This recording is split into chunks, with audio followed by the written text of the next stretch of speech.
कुम्भे पुनर्वासजातं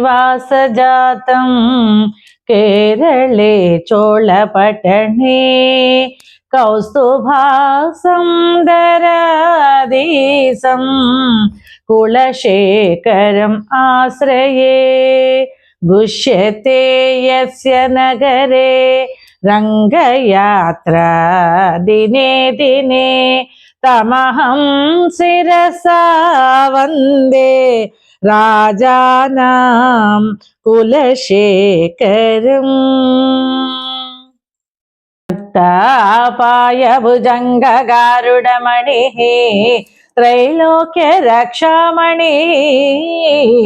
गोपीलोचन चातकां बुधमणिः सौन्दर्यमुद्रामणिः यक्कान्तामणिरुक्मिणी घनकुच द्वन्द्वैक भूषामणिः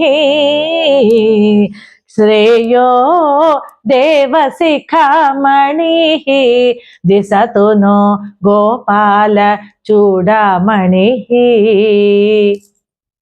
భావము: భక్తులను అపాయాల నుండి రక్షించడంలో గరుడిని వంటివాడు, ముల్లోకాలను కాపాడునట్టివాడు, చాతక పక్షుల లాంటి గోపికల కన్నులకు కారుమేఘం వంటివాడు, సౌందర్యానికి ప్రతిరూపము, స్త్రీరత్నమైన రుక్మిణీదేవి కుచద్వయ మణిభూషణమైన ఏకైకమణి, దేవశిఖామణి, గోపాల చూడామణి మాకు శ్రేయస్సును ప్రసాదించి రక్షించుగాక।